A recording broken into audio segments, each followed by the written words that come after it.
Pueblo de Guatemala, la paz ha sido firmada. Parece que amanece, la tormenta terminó. Excelentísimos señores y señoras, para cumplir con los objetivos que se detallan en los acuerdos, es fundamental el apoyo de todos los sectores que integran Guatemala. Persona refugiada es toda aquella que, con temores bien fundados, huyendo por razones de raza, sexo, ideas políticas, ideas religiosas, y está huyendo de su país a causa de eso, ¿no? Por las persecuciones o porque su vida está corriendo riesgo. Centroamérica vivió en aquel entonces épocas muy dolorosas de violaciones de derechos humanos en contextos de conflictos armados internos. Son consecuencias los refugiados de Guatemala, principalmente su momento en el que entran masivamente a México, en los años, sobre todo a final de los años 70, ¿verdad? Que se reconcentran para hacer lo que se llamaba la tierra arrasada. Destruyeron más de 400 aldeas. Miles de personas huyeron a las montañas o se refugiaron en México. Pues el refugio para nosotros no pensamos pues que iba a ser más de 10 años. Según nosotros, en 2-3 meses y volvemos pues a Guatemala, ¿verdad? No conocimos nuestros derechos en Guatemala, sin embargo, estando en el refugio en México, conocimos nuestros derechos. Había mucha presencia militar en mi comunidad para capturar a jóvenes. Fueron quemando las casas, mazorca, todito lo que había en la casa, todito. Entonces nosotros ya no podíamos vivir ahí, por eso es que nos fuimos. Unos 40,000 refugiados guatemaltecos viven en los campamentos patrocinados por las Naciones Unidas en México. Siendo México la frontera más cercana, para muchas personas fue la salida más fácil para huir de la violencia. Y yo cuando veo a mi mamá, sí, ella lo recuerda y llora. Y yo, como digo, no lo viví, pero lo siente uno. Siente uno el coraje, la tristeza también, porque en esos tiempos teníamos un gobierno que reprimía mucho a la gente. Son aprendizajes, ¿verdad?, que tuvimos en todo ese proceso del retorno, de reinserción. Entonces fue ampliando más nuestra visión, más nuestros conocimientos y también nuestras propuestas, ¿verdad? Yo tenía expectativas mucho más grandes y fue uno de los motivos de regresar a Guatemala. Fueron muy buenos los acuerdos de paz, el acuerdo de identidad y derechos de los pueblos indígenas, el acuerdo de derechos humanos. Estos temas eran muy grandes, amplios, pero se ha avanzado muy poco. En Guatemala fue el primer acuerdo, el acuerdo sobre el resentamiento de poblaciones desplazadas y desarraigadas para un retorno digno a sus comunidades de origen. Eso provocó que al menos 45,000 guatemaltecos y guatemaltecas que vivieron en campamentos de refugiados en México regresaran, no necesariamente a sus comunidades de origen, pero sí a comunidades en los territorios de donde ellos provenían. Debemos decir que creo que fue un proceso ejemplar el de Guatemala, pues prácticamente no hubo ningún refugiado que sufriera persecución por el hecho de ser refugiado.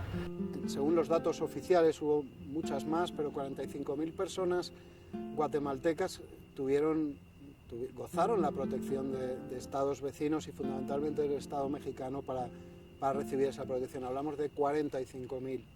Por ejemplo, el tema de la tierra, pues el primer retorno nunca se abordó ese derecho. Pero ya en el 94 entonces ya lo analizamos dónde quedábamos las mujeres. Eso también es muy importante porque las mujeres en aquel momento refugiadas, las mujeres desplazadas, digamos que serían las mujeres de las EPRs, y las mujeres retornadas jugaron un rol fundamental en la construcción de la paz de este país. Entonces ya hay más garantías.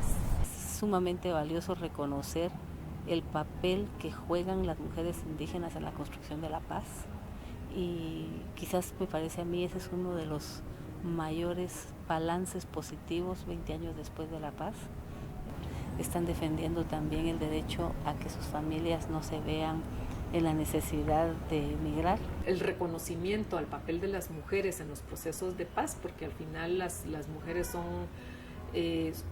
tienden a ser mucho más conciliadoras. Guatemala también está obligada a cumplir con la resolución 1325, Mujeres, Paz y Seguridad. Y esto lleva también a que las mujeres tengan un papel protagónico, sobre todo en las instituciones que tienen que ver con la paz.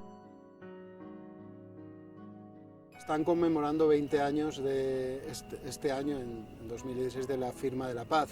Entonces es un momento interesante para recordar lo que se hizo en ese momento, los logros que se consiguieron, especialmente con las mujeres retornadas, y el impacto humanitario que está teniendo una situación de violencia que se está viviendo en el Triángulo Norte de Centroamérica y que también afecta a Guatemala como país de origen, como país de destino, como país de asilo y como país también en tránsito.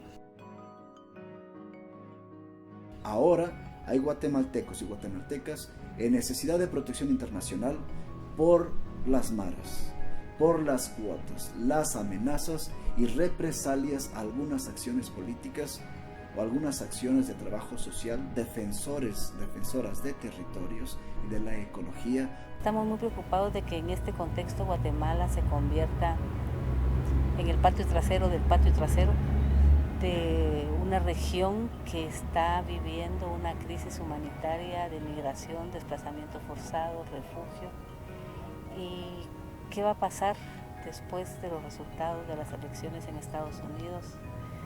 Porque la situación de violencia imperante en sus comunidades, de ser devueltos a sus lugares de origen, corre en riesgo sus vidas. Guatemala fue un país generador de refugiados, quizás ahora le toca ser un país receptor de refugiados. Un llamado a los gobiernos del Triángulo Norte de Centroamérica, al gobierno de México, a que reconozcan la existencia de una crisis humanitaria que está provocando miles de refugiados en la región. El caso de Guatemala es particular porque es un país también de tránsito y por el mismo transitan centroamericanos en necesidad de protección internacional. La idea de fortalecer el asilo, el refugio en Guatemala, pues es una obligación del Estado, buscar la dignidad de las personas que están mirando a Guatemala como país de asilo o de refugio. Se genera una situación humanitaria que realmente necesita ser abordada. Entonces Guatemala en este momento pues se está convirtiendo en un país que está acogiendo a esas personas que por diversas causas y que básicamente por la violencia están huyendo de su país y están pidiendo protección en Guatemala para poder iniciar una nueva vida. Los jóvenes en Guatemala no conocen la guerra, pero tampoco conocen la paz. Entonces este es un proceso de construcción permanente, el cual preservar la paz requiere todavía un largo camino por recorrer. Como jóvenes deberíamos de saber cuál fue realmente la historia de nuestro país. Yo nací el 3 de abril del 1996, cuando se estaban negociando los acuerdos de paz, cuando todavía no se había firmado. Y a veces digo que soy hija de los acuerdos de paz y realmente son leyes, son acuerdos que la mayoría no se han cumplido, están en el olvido. En el papel, como decimos, en el papel está todo bonito, pero viendo la realidad no se está dando cumplimiento y lo que deberíamos de hacer como jóvenes, todos en general, porque ese es el bien para todo el país, es exigirlo, ¿verdad?